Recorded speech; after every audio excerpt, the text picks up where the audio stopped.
ನಮಸ್ಕಾರ. 1892ರಲ್ಲಿ ಇಗ್ನಾಕ್ಸಿ ಪೆಟ್ರೋವಸ್ಕಿ ಅಮೆರಿಕಕ್ಕೆ ಹೋಗಿರ್ತಾರೆ. ಅಲ್ಲಿ ಒಂದು ವಿದ್ಯಾರ್ಥಿಗೆ ಫೀಸ್ ಕಟ್ಟಲಿಕ್ಕೆ ಹೆಲ್ಪ್ ಮಾಡ್ತಾರೆ. ಆ್ಯಂಡ್ ಮುಂದೆ ಅವರು ಪೋಲ್ಯಾಂಡ್ದು ಪ್ರಧಾನಮಂತ್ರಿ ಕೂಡ ಆಗ್ತಾರೆ.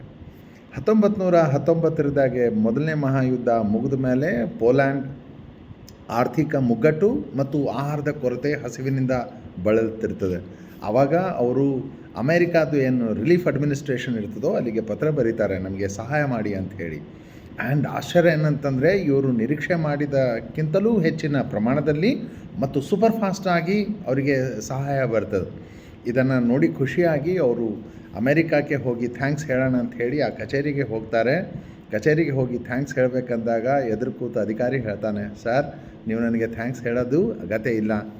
ನೀವು 1892 ಏನು ನನಗೆ ಫೀಸ್ ಕಟ್ಟಲಿಕ್ಕೆ ಹೆಲ್ಪ್ ಮಾಡಿದ್ರು, ಅದೇ ವಿದ್ಯಾರ್ಥಿ ನಾನಾಗಿದ್ದೇನೆ ಅಂತ ಹೇಳಿ ಆ ಅಧಿಕಾರಿ ಹರ್ವರ್ಡ್ ಕ್ಲಾರ್ಕ್ ಹೂವರ್ ಆಗಿರ್ತಾನೆ. ಆ್ಯಂಡ್ ಮುಂದೆ ಈತ ಅಮೇರಿಕಾದ ಅಧ್ಯಕ್ಷ ಕೂಡ ಆಗ್ತಾನೆ.